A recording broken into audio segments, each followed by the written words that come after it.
Então, bem-vindos ao Beto no Mundo. Minha colega Karen vai colocar vocês no silencioso. Vocês podem fazer suas perguntas pelo chat, que no final da apresentação a gente responde elas todas. Este é o 73º episódio da série Beto no Mundo, onde, ao longo desses 3 anos, nós levamos vocês para as diferentes partes do mundo, apresentando a diversidade natural e cultural do planeta. Neste evento, eu viajo pelas minhas lembranças da Inglaterra, de Londres, uma cidade em que eu retornei várias vezes em função de intercâmbios, de cursos de inglês que eu fiz, né, sobretudo na área de Business English, que eu vou estar compartilhando aqui com vocês algumas dessas experiências. A Karen vai falar também de outras oportunidades para os diferentes momentos de vida que a Terra do Rei, né, nos oferece. Né, vocês todos me conhecem, eu aumentei mais um país da minha lista, acabo de voltar da Ásia Central, onde visitei, além do Cazaquistão, Quirguistão e Uzbequistão, também o Tajiquistão, que faltava para completar o meu portfólio da Ásia Central. Foi bárbaro, que num dos próximos Beto do Mundo a gente revisita, porque eu tinha visitado há 25 anos atrás, então foi para muitos lugares, foi como se visse novamente, como se estreasse, né? Porque muito aconteceu nesta Ásia Central, com as suas ex-repúblicas soviéticas que se tornaram independentes em 91, e eu fui no 6º ano da sua independência e, um quarto século depois, mudou bastante. Minha primeira experiência internacional como viajante, né, tinha sido no high school, nos Estados Unidos, depois eu fiz intercâmbio na Europa de trabalho, e foi num ano sabático, de um ano na Ásia, né, que eu tive em Xinjiang, que é na região do Turquestão Oriental, que me fascinou e que me fez voltar um tempo oriental, um tempo depois para o ocidental, e onde acabei de levar o Grand Tour Trip and Travel Ásia Central para lá agora em outubro. A Trip and Travel, ela oferece programas de viagens e intercâmbios desde 1988, né? Desde 2016 fazemos parte da rede Virtuoso, que reúne as melhores agências de viagens do planeta, o que nos orgulhou muito. E desde o ano passado, nós saímos da rede STB e continuando a oferecer experiências de intercâmbio virtuosas pelo planeta. Né? Os nossos Grand Tours começaram com Monsieur Roche, há 25 anos atrás, 25 a 30, né? 28 anos atrás, quando a gente fez a nossa primeira viagem de imersão cultural pela França, e o que era para ser uma experiência virou um conceito, e desde então foram mais de 40 edições percorrendo 4/5 do planeta, né? Sempre mergulhando na história, na cultura, na geopolítica, como nós faremos hoje com a Inglaterra. Nossos próximos tours vão cobrir grande parte do planeta, né? Nós vamos ter um petit tour agora, daqui a algumas semanas, para Curitiba. Temos ainda algumas vagas para quem se interessar, de 18 a 21 de novembro. Em fevereiro, retomamos o Egito faraônico, pelos templos ao longo do Rio Nilo e as grandes pirâmides do Cairo. Em maio, uma viagem fantástica de New Orleans até Chicago, percorrendo a rota musical norte-americana com os jazz and blues. Em maio também, com Francisco Marshall, o grande especialista no mundo grego, historiador e arqueólogo, acompanha ao longo do Mar Egeu, no lado da atual Turquia e da Grécia, os grandes templos e oráculos da Grécia da Antiguidade. E em setembro, uma viagem bárbara, que aqui eu acho que estou lançando pela primeira vez, né? Que são as Ilhas Ibéricas, Então, de 19 de setembro a 6 de outubro, a gente sai de Lisboa, navega pelo Silver Sea, que é esse barco, essa rede fantástica que eu fiz, o Ártico, a Antártica, o Galápagos, e dessa vez a gente faz pelo Atlântico as Ilhas Açores, a Ilha da Madeira, as Ilhas Canárias, depois seguindo pela costa do Marrocos, de volta a Lisboa. Temos ainda lugar. Qualquer um desses tours, se interessou, coloca aí no chat, que daí a Karen registra e depois a gente passa mais informações. E em 2024, nós retomamos os cruzeiros fluviais, também com um grande parceiro, a melhor empresa para mim de cruzeiros fluviais, que é a AMA Waterways, e a gente vai sair de Nuremberg, seguindo pelo Mainz e depois pelo charmoso Vale do Mosel, né, até Luxemburgo, terminando em Paris. Boa noite ao 73º episódio do Beto no Mundo, que traz a diversidade cultural e natural do planeta para você. E hoje nós seguimos para a Inglaterra. Diferente de outros destinos que demandam grandes apresentações, todo mundo já falou, já conhece a Grã-Bretanha, que é dividida entre Inglaterra e Escócia e Irlanda do Norte, né? E hoje nós vamos focar na Inglaterra e eu estou dando uma palhinha também com o País de Gales. Capital é Londres, língua oficial é inglês, 60% cristãos, uma monarquia parlamentarista, cujo rei vai ser empossado em maio, que é o Charles III, e o primeiro-ministro que recém assumiu, o Rishi Sunak, o primeiro-ministro de origem indiana e o mais jovem do último século. Um país com uma área de 130 mil quilômetros quadrados, com 55 milhões de habitantes, com um PIB de 38 mil dólares e a moeda é a libra esterlina. Então, o Reino Unido é constituído da Inglaterra, País de Gales, Escócia e Irlanda do Norte. E as ilhas, a Grã-Bretanha, né, então, é o Inglaterra, País de Gales e Escócia sem a Irlanda do Norte. Então, temos a Grã-Bretanha, né, que então é essa grande ilha, com essas 3 divisões, e o Reino Unido inclui também o norte da Inglaterra, o norte da Irlanda. E nós vamos estar apresentando hoje a Inglaterra e o País de Gales.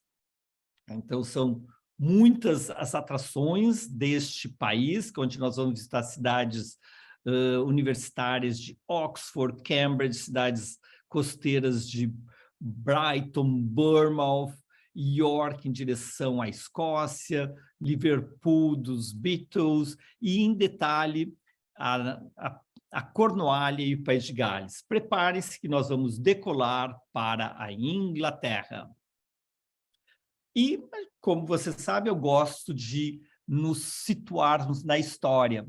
Então, a Inglaterra, a Grã-Bretanha, né, o Reino Unido, conforme as explicações, as delimitações geográficas que nós falamos, mas sempre que eu hoje vou estar falando da Inglaterra, mas vamos estar falando da Grã-Bretanha como um todo, né?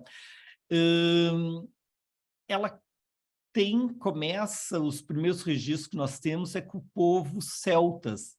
Então, os celtas que tinham na Irlanda, os Picts na Escócia, os Britons na Inglaterra, eram povos que vieram do centro da Europa, vão migrar para as costas do Atlântico, na atual França, né, a Gália, né, do Asterix, e chegam até as ilhas. Então, foram os primeiros colônias que se assentaram nessas nossas ilhas, né? Júlio César, por ocasião da expansão do Império Romano, ele se dá conta da riqueza, da importância dessas regiões dos celtas, ele conquista a Gália, né? E ele faz uma primeira tentativa de invasão, né, das Ilhas Britânicas nos anos 50 antes da nossa era. não vão ser bem-sucedidas, e 90 anos depois, sim, no ano de 43, a Britânia vai ser conquistada pelo Império Romano, que já se estendia por grande parte do sul da Europa e já no norte da África, e nós vamos ter, então, a atual Inglaterra, né? Inglaterra e País de Gales, já ocupada, e vai ser, pelos próximos 350 anos, nós vamos ter um legado romano na Inglaterra, né? Com suas cidades, Londonium, que vai dar origem a Londres, né? Ela é uma das implantações junto às margens do Tâmisa, né? Dessa incursão romana. E o ponto norte da conquista, né, e para se proteger dos avanços dos celtas, dos Picts escoceses, né, vai ser construído a Muralha de Adriano, foi ordenada pelo imperador do qual ela leva o nome, né, inaugurada em 122 depois de Cristo. Então nós vamos ter 3 séculos onde o povo celta adota a cultura, incorpora a cultura romana, então nós vamos ter um período galo-romano, como na França e em outras regiões continental, né? E a partir de um certo momento, quando o cristianismo é adotado pelo Império Romano, nós vamos ter essas comunidades galo-romanas cristianizadas. Mas vai chegar um momento, né, que vai ter a queda do Império Romano, o Império Romano enfraquecido, já não consegue proteger os extremos, né, o extremo norte e ocidental dessa grande extensão territorial, e os romanos vão chamar povos germânicos contratados como exército, né, para combater ou proteger suas fronteiras. E nisso vêm os anglos e os saxões. Então, os anglos e saxões, mais do que invasores, eles foram inicialmente convidados como mercenários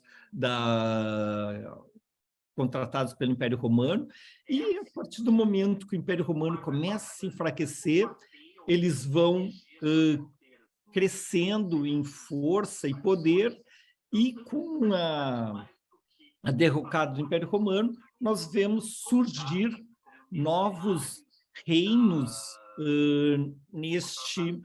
nas Ilhas Britânicas. Então, a parte ocidental, desculpa, ali onde é o País de Gales, permanece majoritariamente celta, tanto que isso vai refletir no idioma, que até hoje tem uma grande percentagem da população que fala ainda línguas celtas no País de Gales, no norte, que os escoceses, e aqui no leste nós vamos ter, então, os novos reinos anglo-saxões. Nós não vamos ter ainda um estado unificado, mas vários estados principescos nesta idade medieval europeia. Então, até o século IX, o território estava dividido em pequenos reinos anglo-saxões. Isso vai facilitar que, com o período das grandes incursões dos vikings, que são os povos nórdicos da atual Dinamarca, Noruega, Suécia, que desenvolveram uma grande habilidade na navegação, comércio e também na guerra, né, de atacar essas regiões.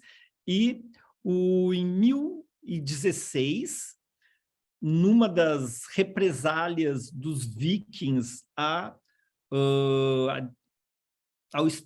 tentativa de extermínio dos anglo-saxões, dos vikings já estabelecidos de migrações anteriores, eles vão tomar. O rei Canuto II faz parte tem um Netflix todo sobre essa série dos Vikings, né, quando Canuto II conquista a Inglaterra. Então, nós vamos ter uma matriz celta, um domínio romano por 350 anos, outros 300 anos, 400 anos de tribos germânicas anglo-saxões, inicialmente pagãs, depois cristianizadas, né? E, finalmente, o Vikings. Então, a malha inglesa, a malha humana inglesa, é bem complexa, né? E com todas essas contribuições étnicas, culturais, humanas, ao longo dos milênios. E um determinante também, no século XI, nós vamos ter, por questão de disputa de sucessão no que vem a ser a Inglaterra unificada pelos vikings, e que vai durar algumas gerações, nós vamos ver um outro rei viking, originalmente viking, que é Guilherme o Conquistador, dos homens do norte da Dinamarca, que se estabelece na região da França, que passa a ser chamada de Normandia, vira um ducado, e o rei Guilherme, William the Conqueror, ele vai atravessar o Canal da Mancha em 1066, na Batalha de Hastings, ele conquista a Inglaterra. E, a partir daí, então, nós temos na nossa malha os celtas, os romanos, os anglos, os saxões, os vikings de primeira dinastia e mais os normandos, que é a versão 2 dos vikings já assentados e aculturados na França. Um dos descendentes de Guilherme Conquistador vai ser Henrique II, que casa com a Leonor d'Aquitanie, uma poderosa princesa medieval da Aquitânia, a região hoje em torno de Bordeaux, que tinha sido casada já com um rei francês, se separa e leva o seu dote para a Inglaterra, né? Então, a Inglaterra, vocês veem pelo tamanho do dote, né? Comparando se nós temos a parte inglesa em vermelho, né? Todo o oeste da França vai fazer parte do Império Angevin, né, do Henrique II e a Leonor d'Aquitanie, e eles são os pais do famoso Ricardo Coração de Leão, que luta nas cruzadas, do João Sem Terra, que é contemporâneo, é o rei mal visto dos contos de Robin Hood, né, que vai trazer as justiças para os pobres da Inglaterra, que são explorados pelo rei. Então, todas essas histórias estão acontecendo aqui no medievo inglês, né, no início, no século XII, né, e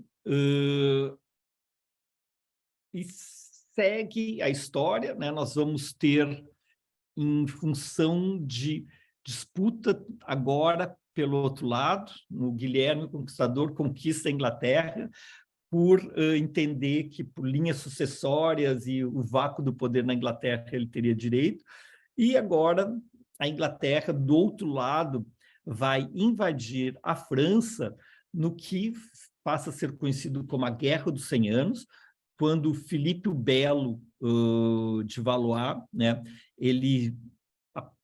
chega um momento que termina a sua dinastia direta, e Eduardo III, né, neto de Filipe o Belo, ele vai, pelo lado materno, né, ele vai demandar o reino da França para ele, e nisso vai ter esse conflito que vai de 1337 a 1453, né, bem as histórias da Idade Média de cavaleiros e batalhas, né, e que conclui, né, com a famosa Joana d'Arc, né, a Virgem de Lorraine, que que é resgatada no século XIX, buscando essa idade medieval áurea, né? Como essa figura que resgata a França, devolve o rei da França para Paris, e com isso termina a guerra, né? O início, desfecho, começa o desfecho do fim da guerra. Ela vai ter um desfecho triste, ela vai ser capturada pelos Borgonhos, que entrega para os ingleses, e ela acaba na fogueira em Rouen. E daí segue-se mais um século e nós chegamos à história de Henrique VIII. Henrique VIII, que a gente conhece, né, o segundo da linha de Tudor, foi o rei da Inglaterra durante a primeira metade do século XVI. É ele, ao separar da Catarina de Aragão, ele rompe com o Vaticano, funda a Igreja Anglicana, vai ter com Ana Bolena a Elizabeth I, daí Ana Bolena cai em desgraça também, e vai ser degolada. Daí nós vamos ter várias mulheres deste grande rei, né, do início do período absolutista inglês, né? E a sua filha, né, que vai governar durante outros 45 anos, né? Então nós vamos ter um século inteiro entre Henrique VIII e sua filha Elizabeth I, e essa estabilidade vai garantir um grande avanço para a Inglaterra, né? Nós vamos presenciar durante essa história a disputa entre as primas, Elizabeth I da Inglaterra e a Mary e Queen dos escoceses, mas a grande disputa mesmo era de Elizabeth com Filipe II. Né? Então, a Inglaterra era ainda um poder local, insular, e o Filipe II, neto dos reis católicos, Isabel e Fernando, né, já vão ter todo um poderio colonial com as Américas, e em alianças de casamento, eles se aliaram com a casa dos Habsburgos, então tinha outras terras na Europa, né? E logo depois da Elizabeth I, nós vamos começar a presenciar a expansão territorial inglesa, que não tinha como se expandir por ser uma ilha, através da expansão colonial. Então, aqui, num ponto de lança na Nova Inglaterra, surgem as 13 colônias inglesas, né? E passa-se os séculos, nós vamos ver o esplendor, né, o máximo de expansão deste império colonial, que começa com as colônias inglesas e depois vai se expandir pela Ásia e África, e a grande figura, né, é a Rainha Vitória, né? Então, dentro a Rainha Elizabeth II, que acaba de falecer, ela só segue a tradição de vários soberanos longevos, né? E a Rainha Vitória governou por 64 anos, de 1837 até 1901, e na área vitoriana coincide também com a área a área da época da Revolução Industrial, e com a Revolução Industrial, a necessidade da Inglaterra de buscar novos mercados e terras e insumos para essa atividade que vai revolucionar a produção e distribuição do planeta. Né? E então a ilha britânica, que tinha até então um papel local, passa a ser global, né? Na Conferência de Berlim, ainda nos últimos 15 anos da Rainha Vitória, se faz a divisão da África entre as potências europeias, e a Inglaterra fica com um naco que vem lá do Cairo até a cidade do Cabo. Então, se chama Care to Cape, né? Então, essa grande extensão colonial que abrangia o Egito, Sudão, Quênia, Tanzânia, Zimbábue, Botsuana, Namíbia, até a África do Sul. E já desde um século, né, eles já tinham o subcontinente indiano, já tinham descoberto e tomado como parte do Império Austrália, Nova Zelândia, né, sendo que o Império Britânico atinge seu máximo extensão no entre-guerras, entre 1914, 1918 e 45, né? Nós vamos ter o seu império no máximo da sua expansão, né?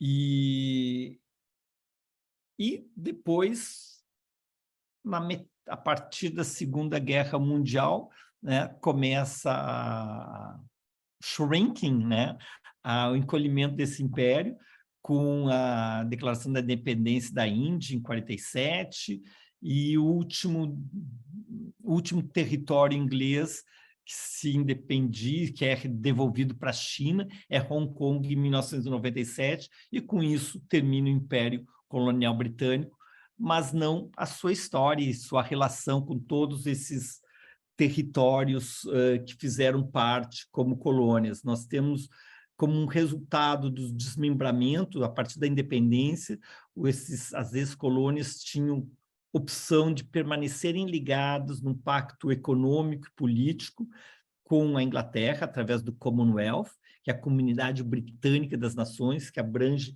56 países. E dentro da linha, a gente já viu, se ampliou, né? Foi o maior império do século XIX, depois, no final do século XX, reduz, né? Mas daí ela faz parte da comunidade europeia, da qual ela se desliga em 2016, com o tão comentado Brexit, o exit de Britain da comunidade europeia, numa disputa muito apertada, né, que deu 51,9% dos votantes a favor de abandonar a União Europeia. E, ao longo das nossas vidas, de todos aqui que estão presentes, ninguém, imagino, poucos conheceram o rei soberano anterior à Rainha Elizabeth. Rainha Elizabeth esteve no poder durante 70 anos, desde 1952 até 2022. E em maio, no dia 6 de maio, vai ser coroado o rei Charles III na abadia de Westminster. E assumiu essa semana, no dia 24 de outubro, o ex-ministro das Finanças, o Rishi Sunak, que passa a ser o líder do Partido Conservador, né, e o novo ministro do Reino Unido. É o primeiro-ministro de ascendência indiana e é o líder britânico mais jovem do último século. Então, com isso, feita a introdução histórica, vamos para fatos e imagens deste lindo país e que eu vou tentar apresentar os seus highlights. Londres, uma cidade de quase 10 milhões de habitantes, aqui com a sua emblemática The London Bridge, The London Eye, Westminster, o Big Ben. O Big Ben, eu acho que é a primeira imagem que a gente sempre tem, icônica, que representa não só Londres, como Inglaterra. Em 2012, quando a Rainha Elizabeth comemorou 60 anos de reinado, ele foi renomeado Elizabeth Tower, né? Apesar que Big Ben vai permanecer sempre para nós, né?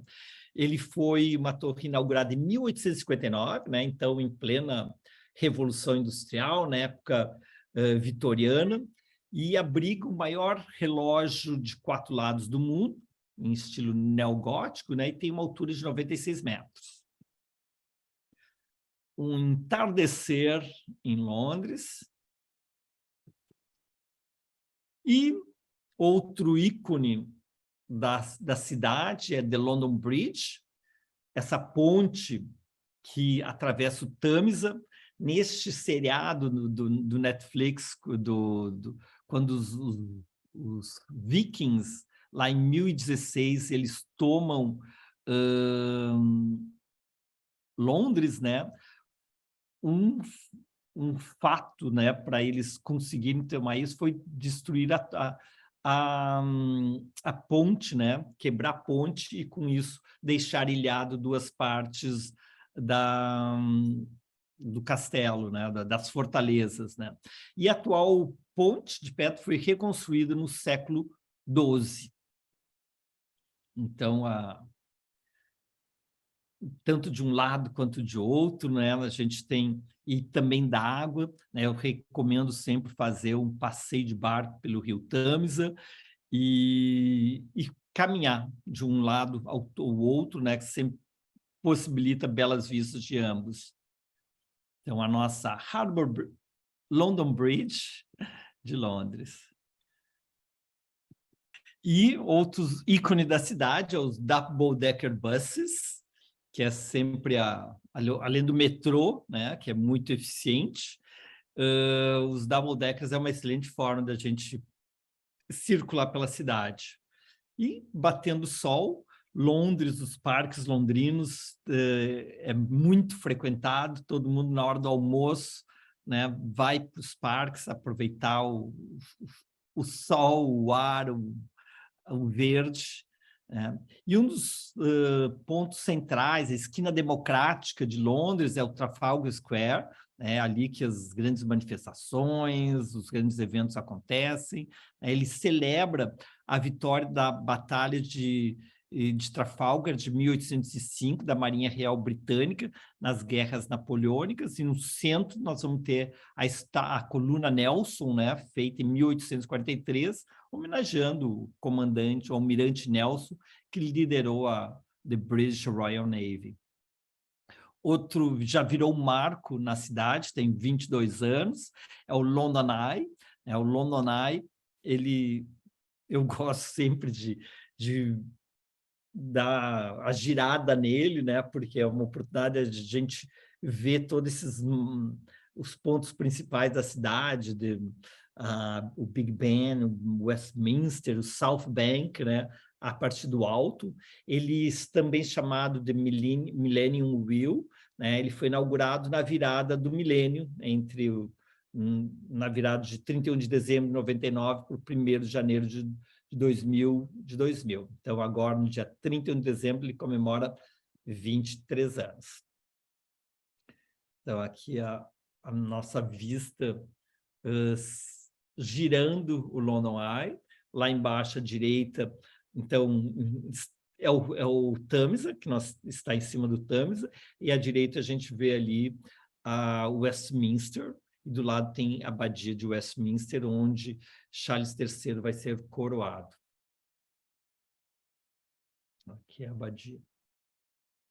E aqui é a sede do parlamento inglês. É o Palácio Westminster, que é a sede do parlamento, é uma construção do século XIX, naquele estilo neogótico de então, né, com 1000 salas, 100 escadarias e 5 quilômetros de corredores. E à direita nós temos a Elizabeth Tower, the famous Big Ben. Cara de alegre, em Londres. E um dos meus parques prediletos, né? É lógico que tem o Hyde Park, que todo mundo conhece, mas um menor, e ali próximo de Westminster, é o St. James Park, né? É um parque de 23 hectares, super, super bonitinho. E saindo do núcleo histórico, né, de Londres, a gente tem vários bairros. Um dos bairros que eu gosto muito é o Notting Hill, que funcionou como cenário do filme com Julia Roberts e Hugh Grant, que foi um lugar chamado Notting Hill.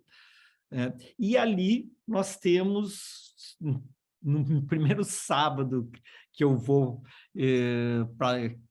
quando eu estiver em Londres, eu sempre vou no Portobello Road Market, o nosso BRIC, né, que nós temos aqui na Redenção, em Porto Alegre. Lá nós temos uma rua, né, que nos sábados é tomada pelos antiquários, roupas de segunda mão, mas é muito legal, mas é para ver o povo, a artesania, né, que é muito, muito bacana.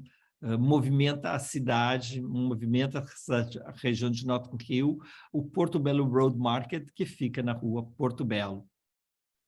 E no dia seguinte, para quem gosta de feira, né, é o mercado de Camden Town. Então, Camden Town, no norte de Londres, é um mercado que já começou nos anos 70, na época hippie, e desde então ele sempre tem uma pegada mais irreverente, né? E tanto pelas lojas quanto pelo público que frequenta. E o grande dia do Camden Town Market é o de domingo. Então, tem restaurantes, pubs nos barcos ao longo do rio, né? Então, ele é sempre um passeio muito bacana de ser feito no domingo, principalmente para conferir todas as novidades em termos de tendências, de reverências da Inglaterra. O rio Tâmisa, que cruza a cidade, ele nasce lá próximo a Oxford e deságua no Mar do Norte, né? E estamos aqui, então, a gente pode sair aqui da área central e ir até Greenwich de barco, né? Que é uma forma bem legal. Eu sempre gosto de intercalar the Eye, the London Eye, para ver do ar, o metrô para andar rápido por baixo, o ônibus, o double decker e a água, né? Então são várias formas de a gente explorar e se apropriar de uma cidade. E por isso, uma cidade como Londres, ela merece a gente passar um tempo maior. Por isso que eu, ao longo da minha história, por várias ocasiões, né, eu tiro cursos de 2 semanas para dar uma refrescada no inglês e para me sentir parte dessa cidade. Isso eu aconselho a todos que possam, em algum momento da sua vida, né, fazer, seja em Londres, como pode ser em Sydney, Nova York, São Francisco, ou outras línguas pelo mundo, né, que é um dos braços que nós temos na Trip and Travel, né, que são as partes de intercâmbios, e que eu acho muito legal, porque essas cidades em que a gente viveu mais tempo do que simplesmente que a gente visitou, a gente se apropria, a gente sente como parte da nossa história. E percorrendo aqui de barco, né, do centro até Greenwich, a gente passa por The City, que é a área financeira, né, é a Wall Street de Londres, né, ali tem a Bolsa de Valores, o Banco da Inglaterra, né, e todo um modo de vida que atende um centro financeiro com bares, restaurantes para os IUPs da vez, né? Aquela imagem que apareceu no vídeo é de Gherkin, né? É icônico, né? Foi também inaugurado no início do século XXI, em 2004, com 47 mil metros quadrados, né? E já virou mais um ícone nessa cidade, com tantos ícones, com Westminster, Big Ben, the London Bridge, the Gherkin, e então toda essa parte aqui da The City, né, que é um contraponto à parte antiga da era vitoriana e outras, né, nós temos aqui a modernidade, século XX e XXI. A Catedral de São Paulo, construída no século XVIII, né, no século XVIII, com 111 metros de altura. Então, ela está aqui no entorno da The City. E outro lugar muito legal, né, eu que sou um guri dos mercados, de Portobello Market Road, de Camden Town, tem Covent Garden, Então, além de ser um centro de compras, um mercado, tipo nosso mercado público aqui, transformado em lojas e lojas descoladas, bonitas, restaurantes, cafés, né? É uma área bem bacana de se ficar em torno disso em Londres, né?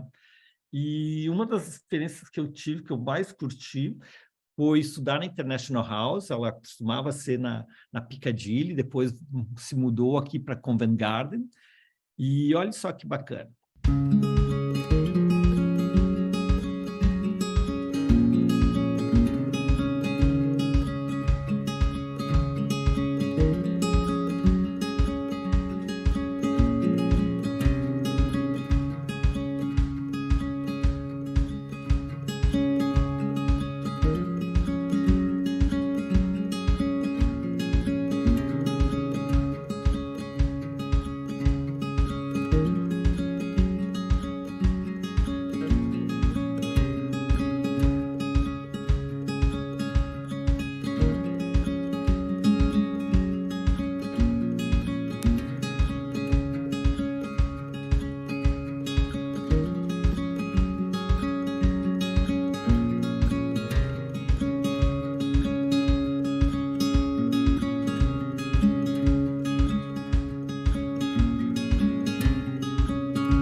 Escolas de referência que eu tive oportunidade de estudar e que eu recomendo, né? Então, tem desde 3 até 5 horas por dia, né? E Karen, não sei se queres complementar alguma coisa com a gente do por que é legal ter essas experiências de intercâmbio. O que é legal? Yes. Eu acho que toda experiência de intercâmbio é super transformadora, né, Beto? Tá aí, nós que o digamos, né? Então, só te conheci por causa da minha experiência de intercâmbio, só isso já valeu na minha vida, né? Querido. A gente tem isso a gente traz isso na empresa como nosso mote, assim, de que essas experiências transformam e que as pessoas sempre voltam diferente das viagens, né? E o que eu acho legal é que as escolas estão cada vez mais se especializando, as escolas de inglês. Então, estou falando aí de Londres, da International House, nós temos outras, né? Então, tem opções de cursos a partir de 16 anos, onde eles vão sozinhos até a idade adulta, mas o que eu acho bem interessante agora que eu estou nesse momento família, né? Eles têm os cursos de família, então, a partir dos 6 anos de idade. Então, por exemplo, uma família quer estudar, o casal com, né, filhos, eles oferecem acomodação em apartamentos ou casas de família, que eu acho que também é uma coisa bem bacana, e aí pode fazer todo mundo curso, né? A mãe, os filhos, o pai, a mãe, os filhos, enfim, qual seja a configuração familiar, pode estar estudando pela manhã e à tarde fazendo todas essas atividades aí que tu tá mostrando como sendo, né, os pontos legais de Londres. Então, isso tem no interior também, mas em Londres a gente tem uma escola bem bacana que faz esse programa. O Lu, e por exemplo, esse aqui no curso da International House é para 30 plus, né? Então, tu que já está com mais de 30, né? Então, fica ótimo, porque não está com a gurizada e está num ambiente com pessoas com interesses similares. Lu Velho, aqui com a gente.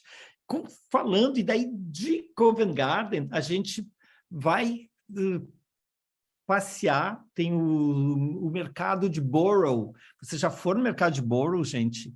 Ele está junto à Ponte de Londres, e é um mercado que existe há 1014 a 1018 anos. Há 1018 anos. E é dar a volta ao mundo em produtos diferentes partes do Mediterrâneo, do Oriente Médio, né, que vem ali as ostras da França, os tomates, sei lá, da Espanha, né?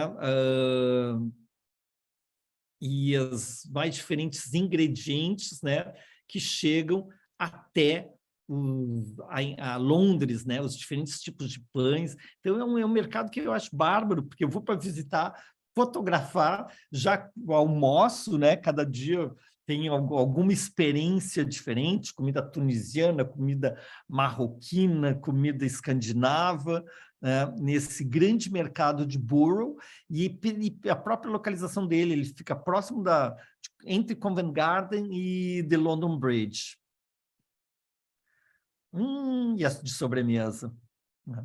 E estou aqui seguindo pelo Thames, a gente passa pela The City, e se chega até Greenwich. Você sabe o que é Greenwich? É exatamente aquele ponto que define a longitude zero, né? E com isso serve de base para medição do tempo ao longo do globo terrestre.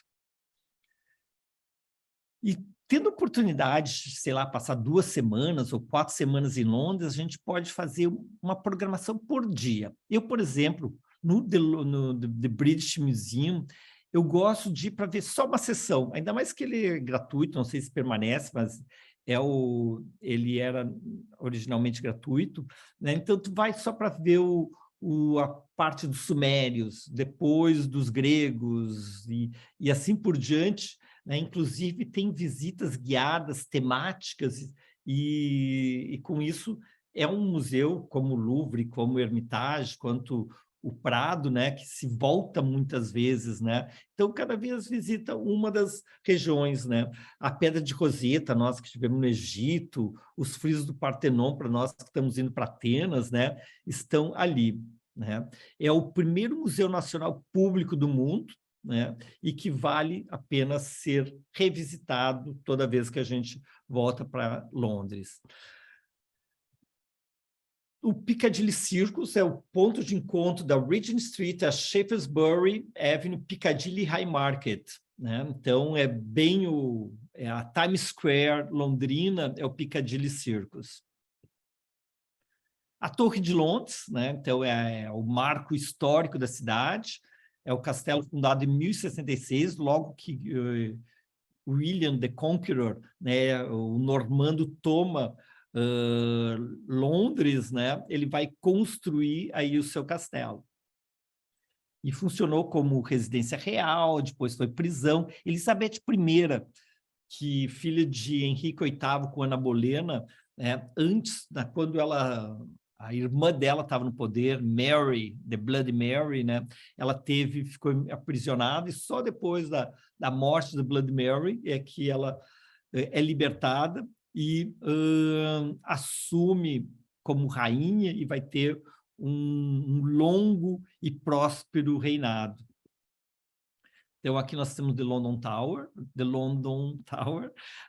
que funciona como um museu, né? Várias atrações dentro, né? Tem o Museu das Joias, tem o Museu da Cavalaria, né? É muito legal.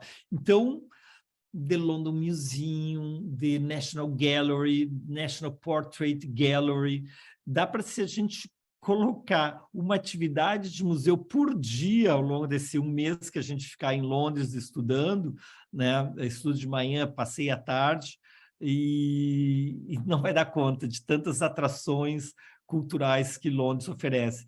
Por isso que eu voltei tantas vezes e continuo sempre apaixonado pela cidade.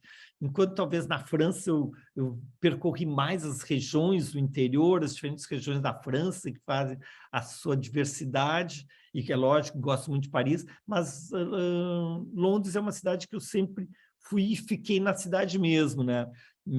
Sei lá, essa sensação de pertencimento que ela nos oferece.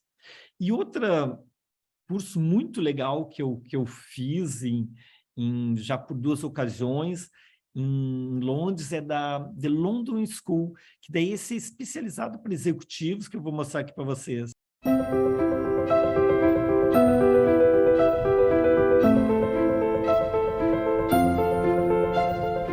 Why have so many people chosen the London School of English over the years?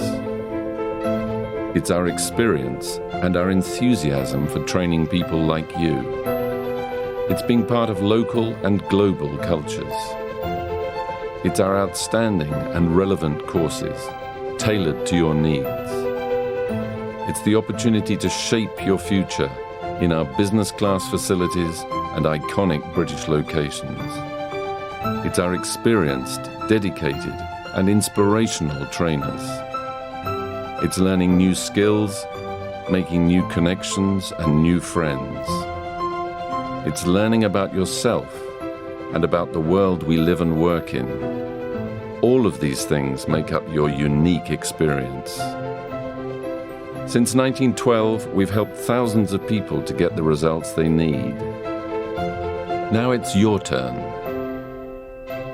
Make it your experience at the London School of English.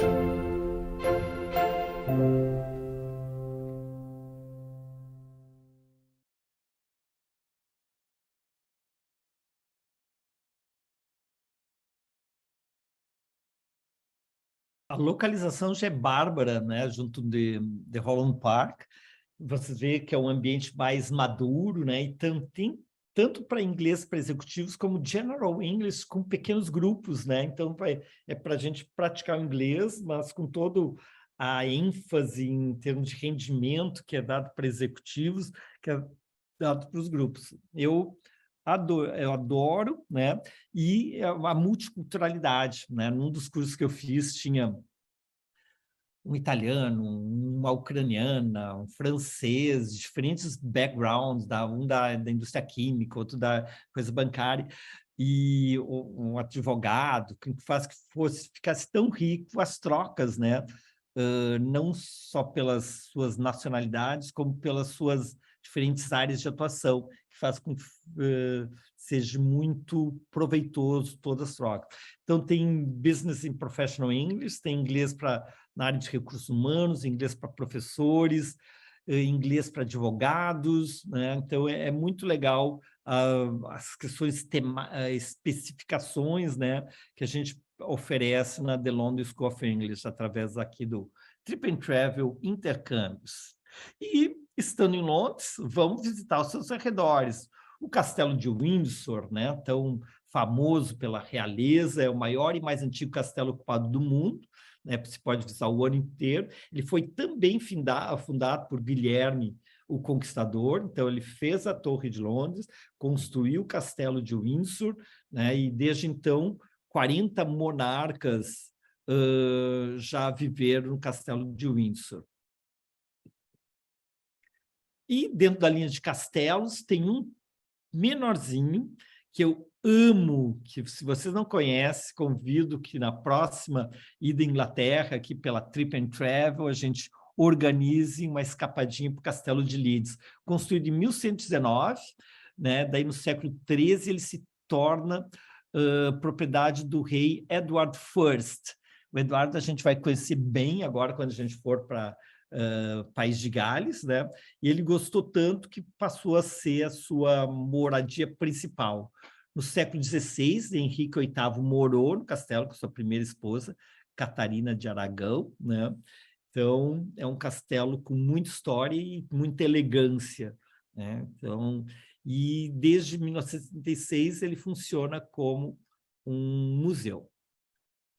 E nesse entorno, né, saindo de Londres, né, ao sudeste, nós temos também Canterbury, que vocês conhecem em função da Catedral de Canterbury, mas também é uma cidade onde nós temos cursos de inglês, né, por ser pequenininho, uma cidade universitária. Então, é pequena, mas com toda movimentação, dinamismo de uma cidade universitária e um belo centro histórico.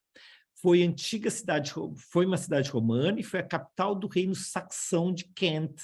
Então, a gente viu que os saxões foram chamados pelos romanos para combater os Picts, e o reino de Kent, que é um reino saxão, tinha sua sede aqui em Canterbury. Uma gracinha de cidade medieval com seus canais, né? E é renomada em função da Catedral de Canterbury. Vocês conhecem os contos de Canterbury, né? Um dos melhores exemplos de arquitetura gótica. né, e foi escolhido por Santo Agostinho em 597 para cristianizar os saxões, né, que eram aquelas tribos germânicas que eram ainda pagãos. E ele é a sede do primaz da Inglaterra, o líder religioso da Igreja da Inglaterra. E se a gente for para o norte, também dentro dessas cidades que têm histórias para contar, né? A história medieval, ela é circundada por fortificações. Sabe o que eu faço quando eu chego nas cidades? Eu vou na oficina de turismo e, em geral, eles têm walking guided tours, né?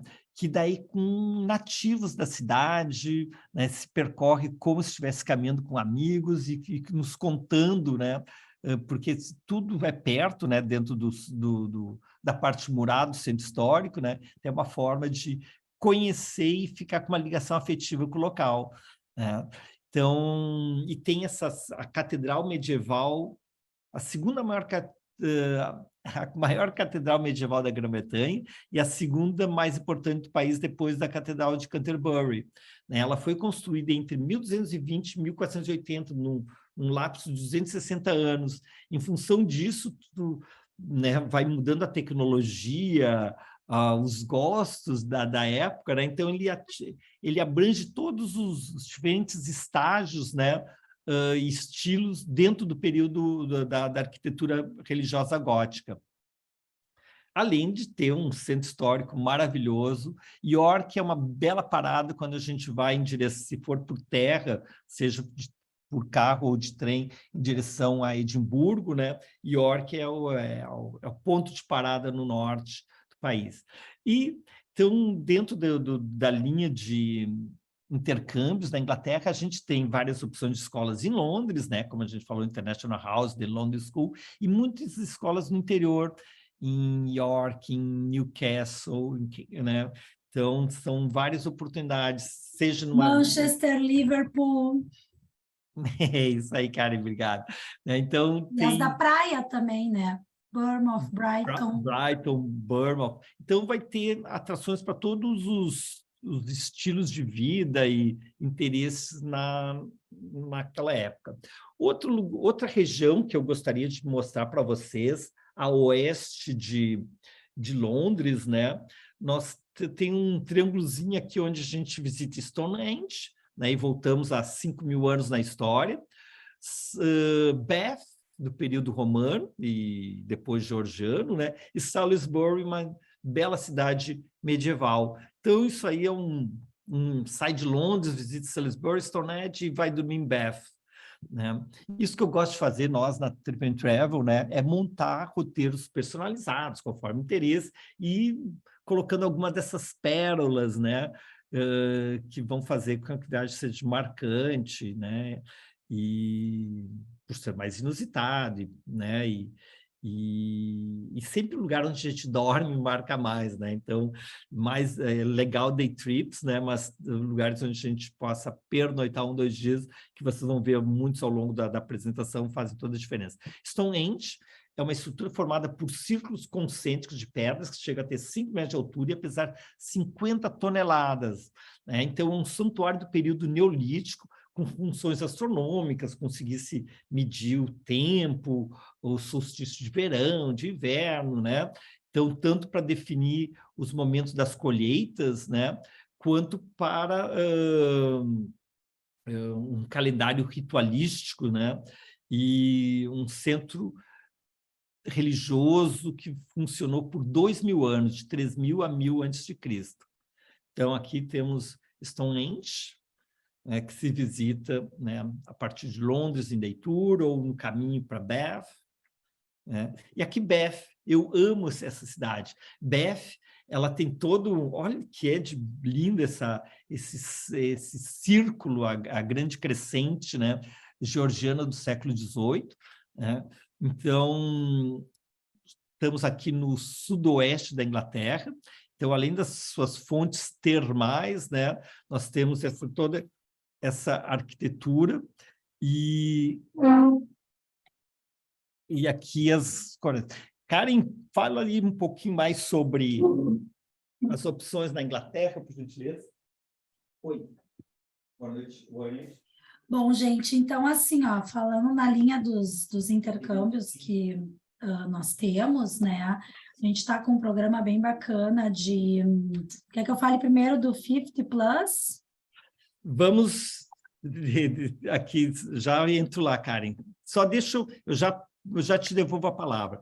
Então, Glastonbury, segundo as lendas do rei Arthur e Guinevere, o rei Arthur e a rainha Guinevere estariam enterrados aqui nessa abadia de Glastonbury. Então, resgatando todas essas histórias do medieval inglês, né? Lá os Cavaleiros da Tábua Redonda, é aqui em torno de Glastonbury que nós temos essas histórias. Todo um centrinho super gostoso. E, para quem estiver indo para o verão, no final de junho, nós temos 3 dias do Festival de Música. E no entorno entre Stonehenge e Bath, nós temos também Salisbury, que é essa belíssima cidadezinha medieval, com uma catedral do século XIII, com a sua torre que chega aos céus com 123 metros. E uma outra cidadezinha que eu gostaria que vocês marcassem ali na lista de desejos de vocês, Stratford-upon-Avon. Além de ser pertinho aqui de Oxford, super agradável, super bonitinha, é a cidade natal de William Shakespeare, né? Poeta, dramaturgo e ator inglês, tido como o maior escritor do idioma e o mais influente dramaturgo do mundo, considerado poeta nacional da Inglaterra e o bardo de Avon, Stratford-upon-Avon, a terra de Shakespeare, aqui é a casa-museu dele, né? E ao lado nós temos Oxford, né? A cidade gira em torno da sua renomada universidade, que começou lá no século XII, né? 38 faculdades ao longo aqui do centro histórico. Temos várias escolas de inglês aqui em Oxford, principalmente é muito legal para quem quer ter uma experiência tipicamente inglesa, porque Londres é super cosmopolita, internacional, mas tanto Cambridge quanto Oxford, né, oferecem uma experiência mais tipicamente inglesa, uma cidade menor, mas cidades universitárias que dão toda essa movimentação cultural que é muito bacana. E Cambridge, né, as margens do rio Cam, o berço da prestigiosa Universidade de Cambridge, de 1209, entre as suas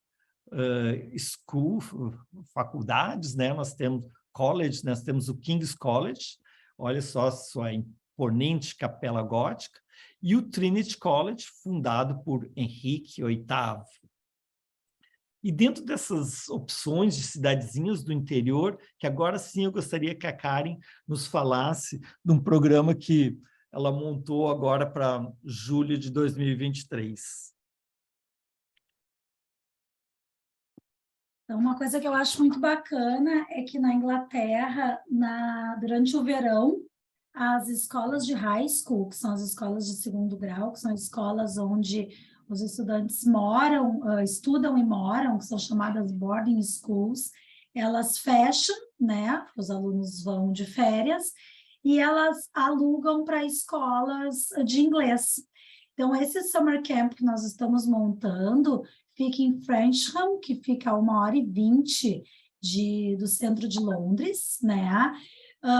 Onde os alunos eles vão nas 2 últimas semanas do mês de julho, que coincide com as nossas férias aqui, ter essa experiência de morar na escola e fazer inglês com atividades. Então, eles têm aulas de inglês todos os dias, e atividades todos os dias, sejam atividades esportivas, atividades de teatro, atividades de passeios, né? Então, eles têm 2 excursões a Londres e uma excursão a Brighton. E o que eu acho mais bacana é ter essa convivência, né? Então, é uma escola que, durante as semanas que eles estão recebendo os alunos internacionais, que normalmente vai nos 2 meses de verão, né? Então, é de julho e agosto, eles convivem com mais de eu diria, 30, 40 nacionalidades, né? Tendo essa experiência que o Beto falou lá, que ele teve em Londres, mas que são experiências que eles podem ter desde bem jovens, além de ser a primeira, talvez, experiência deles longe de casa.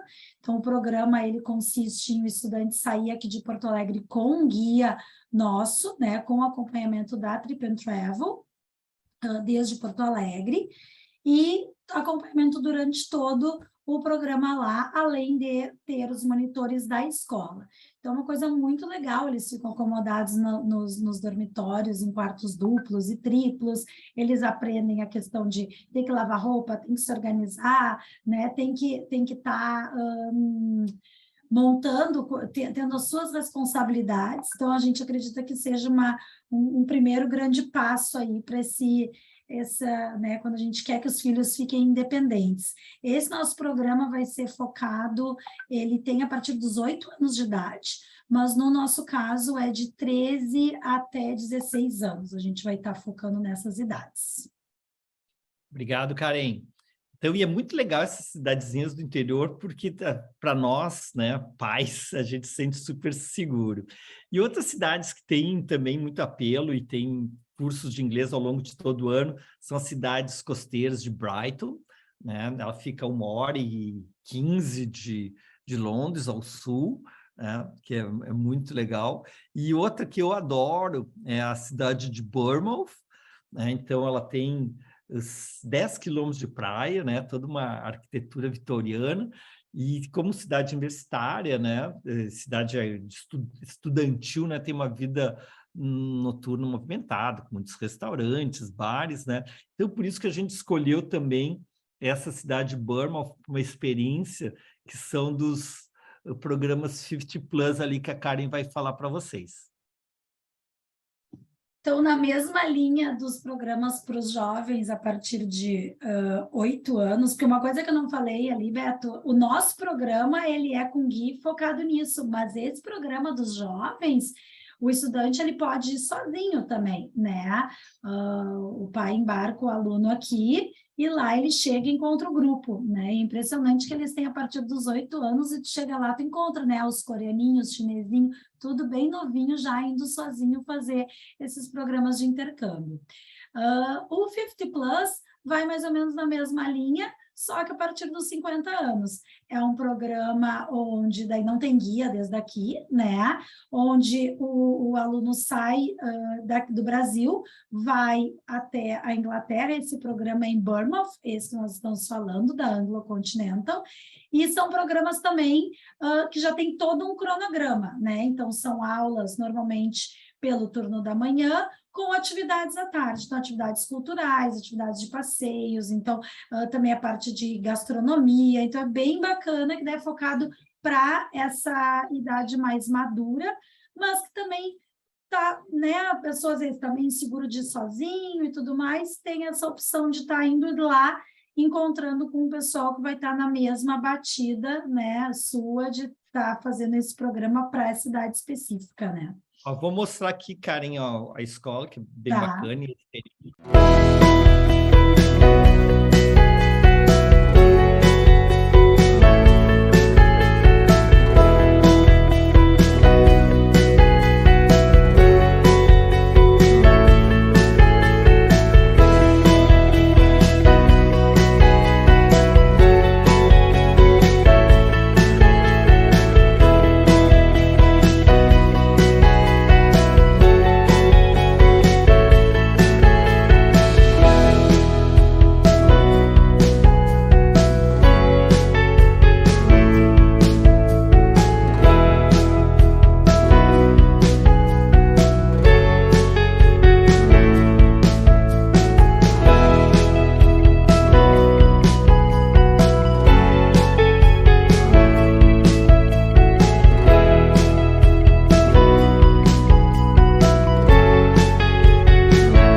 Roberto, não então, deu para te ouvir muito, tá?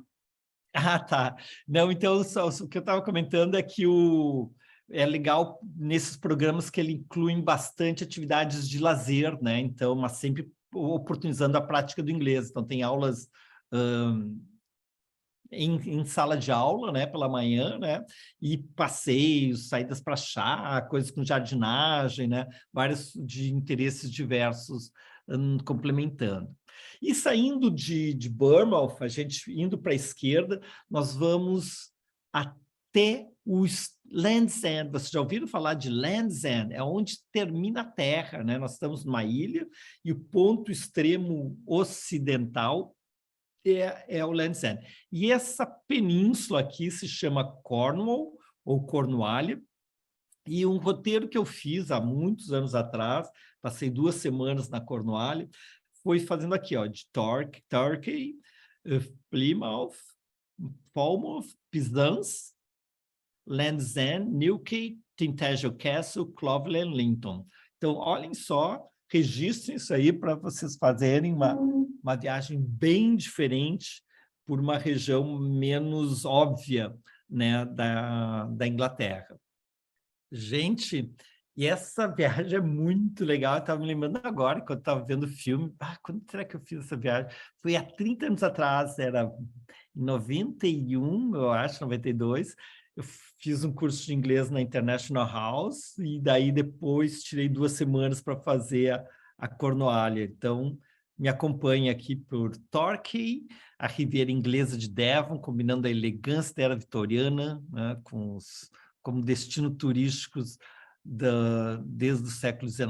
Então, Torquay é uma gracinha, também nós temos escolas aqui em Torquay, né? Daí a gente segue para Plymouth, que é de onde saiu Sir Francis Drake. Você se lembra aquela história da Elizabeth I, que ela meio que nas histórias que ela se apaixonou por um corsário, Francis Drake, e que daí ela o condecora, né, como Sir. E daqui que ele partiu em 1577 com o Golden Hind, para sua épica viagem ao redor do mundo. Então, aqui Plymouth.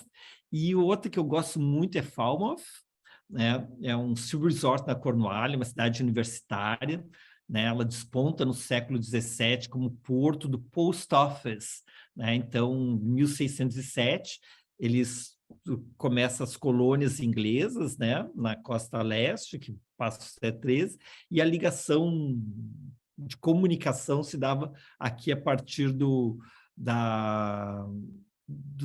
Post Office Cruise, né, que levava aqui de Portsmouth para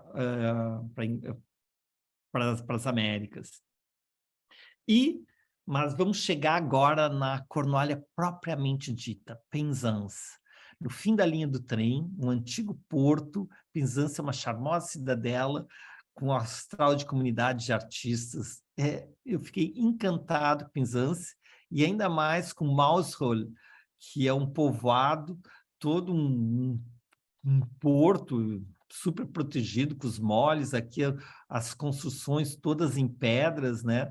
E ele está, como na França eles têm Le Plus Belle Village en France, né? Nós temos aqui The Most Scenic Village in England, né? E esse faz parte da lista, então coloque na lista aí para vocês visitarem um dia Mousehole, e eu organizo vocês a colocar na programação. E ali, né, se a gente for no verão, de maio a setembro, tem o Minack Theatre. Imagina só, se é um dos teatros mais com vistas espetaculares do planeta, né? E com toda uma programação shakespeariana que existe, né? É bárbaro a experiência, né? E vocês já ouviram falar de Monte Saint-Michel? Vocês sabiam que existe um Monte Saint-Michel na Cornualha? E é lembra tudo. Ele tem todo o esquema também, conforme as marés, ele fica ilhado, né? A continuação da rocha chegando-se até o seu cume, né? Então esse é o St. Michael Mount, né? Aqui na Cornualha. É lindo, né? Muito, muito lindo. Então, tem várias desses... Isso que é bacana dessas viagens regionais, da gente explorar, de descobrindo locais menos óbvios, né? Mas é lógico que são muito já com desvendados, né? Mas para gente que tem, sei lá, tem tantos... nas primeiras viagens para a Inglaterra, vai fazer Londres, Cambridge, Oxford, eventualmente Edimburgo, né? Então, esses roteiros mais regionais eu amo, né? Então, essa aqui nós estamos em St. Michael's Mount, na Cornualha. E seguindo, vamos até o fim do mundo, aqui em Land's End, onde o Atlântico só nos espera pela frente. New York, a 3.147 quilômetros. E, seguindo pela costa atlântica, a gente vai para New Quay, né, que é ponto de surf, é uma praia badalada ali pela população local. Mas é o caminho para a gente ir para o Castelo de Tintagel, castelo do rei Arthur, e as brumas de Avalon, né? Então, toda aqui que ele conheceu de Giverny, né? Então, é entrar nessas lendas, nesses épicos medievais de Sword, The Golden Swords, aqui do rei Arthur. E seguindo, né, umas preciosidades de pequenos povoados de pescadores, como Clovelly, Linton, em Limmauth, Linton fica embaixo, Limmauth fica lá em cima.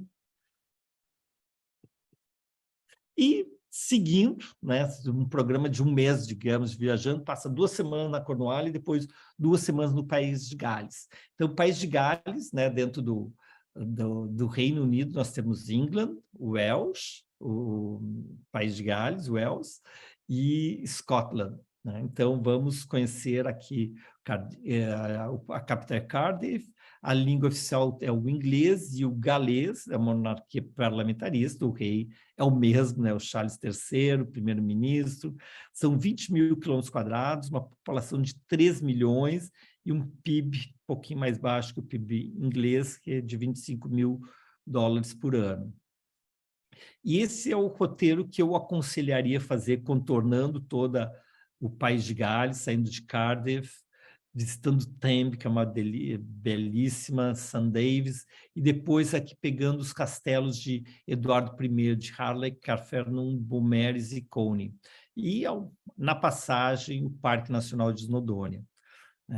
Então, aqui temos um mapa geográfico, né, onde a gente vê a costa mais habitada e um interior, né, uma natureza mais intocada. E dentro das línguas célticas, nós temos o bretão, falado na Bretanha francesa, o Cornish, que é praticamente uma língua morta, o Irish, o Scottish e o Welsh. E olhem aqui, dentro do mapa, a proporção, as regiões onde temos as línguas célticas mais vivas vão ser aqui, as ilhas na encosta da Escócia, né? E aqui no País de Gales, onde mais de 50% da população ainda fala Welsh, né? Então, tem 562 mil falantes, né? 20% da população. Então, a gente começa... E Gales, que agora, esse ano, porque eu estou aqui em casa no mundo da Copa, né? Eles vão para a sua 4ª participação em Copas do Mundo. Eles são super felizes. Eu falei com uma menina de uma escola que nós temos em Cardiff, e ela disse que eles estão radiantes, assim, que é a 4ª vez que eles vão participar de uma Copa do Mundo esse ano. Não, e que bárbaro, né? Porque é um país... Qual que é a população mesmo que a gente viu? A Itália não entrou e eles entraram. Tem 3 milhões de habitantes, né? Praticamente uma Porto Alegre, e estão concorrendo para a Copa do Mundo, que bacana. E Cardiff tem 360 mil habitantes, 10% da população do País de Gales, né? Então, e aqui, né, vocês veem que eu gosto mais das cidades do interior, né? Então, eu vou estar destacando cidadezinhas pequenas e os castelos. Mas Cardiff, ele tem toda essa área da orla revitalizada, né, que se chama Wells Millennium Center, com a Companhia Nacional de Ópera, orquestra, teatro e dança. Então, nós todos aqui curtimos as boas apresentações musicais e de teatro, né? Então, a gente tem uma cidade grande, assim oferece, né? E tem toda a parte do castelo de Cardiff também a ser visitado. E seguindo, nós vamos para Tenby, que eu amo, é uma cidadezinha litorânea, murada, né? E olha só que bonitinha que é Tenby. Fiquei num bed and breakfast aqui numa das primeiras casinhas. Então, é aqui que a gente sente o espírito galês, né?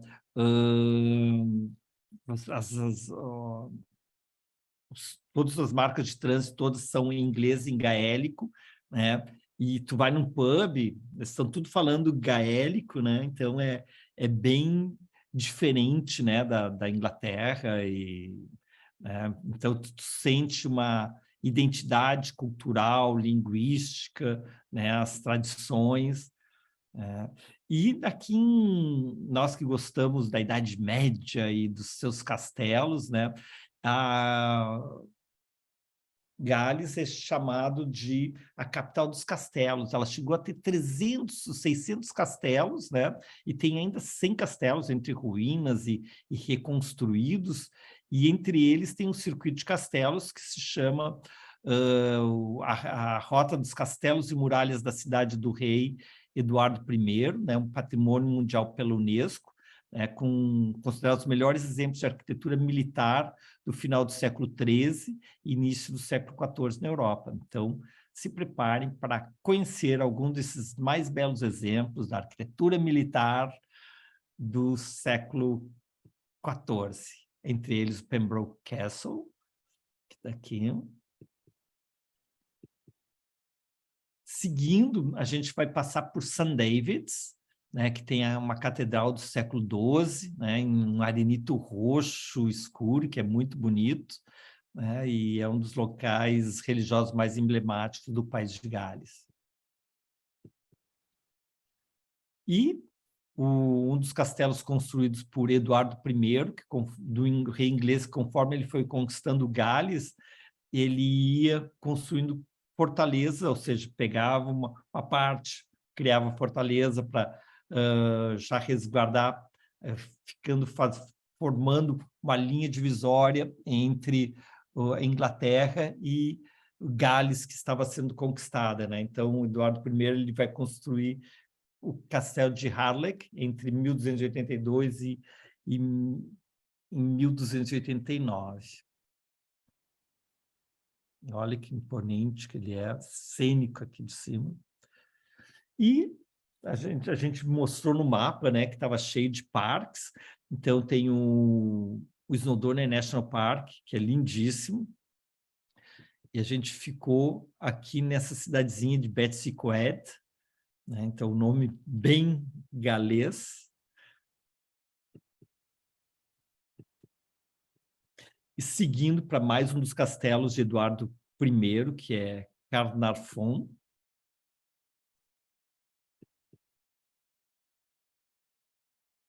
E a vida de pub, né, que é a movimentação gastronômica e de drinks no final do dia em qualquer lugar da Inglaterra e do País de Gales. O Beaumaris, que é muito cênico e fotogênico. E, finalmente, o meu predileto, que é o Coney Castle. Imponente, bonito, medieval. E seguindo, vamos para Chester, uma cidade medieval super, com centro histórico muito bem preservado. E de Chester a gente vai para Liverpool, a terra dos Beatles, né? E aqui também nós temos uma das escolas de inglês que a gente pode estudar aqui em Liverpool. Tem o circuito dos Beatles, tanto de ônibus, de táxi, de a pé, né? Então dá para explorar as diferentes formas de conhecer a vida e a obra, né, dessa banda, uma das bandas mais emblemáticas do mundo.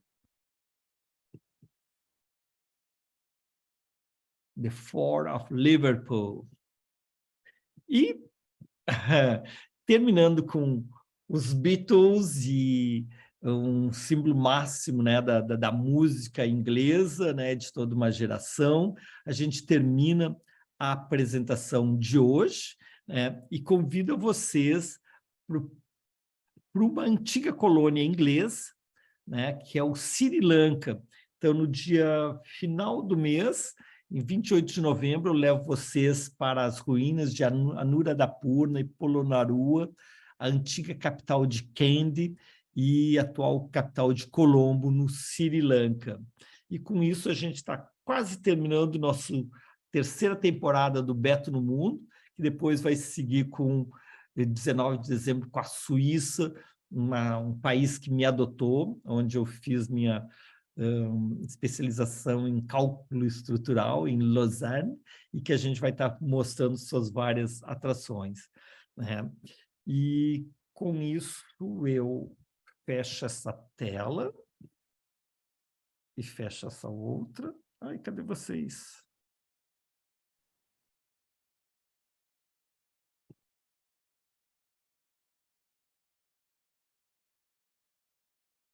Ô, Karen, eu saí, eu tô ainda aí? Tudo aqui, querido. Eu que não vejo ninguém. Mas a gente te vê, é que tu está compartilhando a tua tela. Ah, eu tenho que interromper o compartilhamento. Ok. Isso. Que susto. Então, queria agradecer a Karen por ter participado como host da noite, a presença de todos aqui, e estou aqui à disposição para perguntas.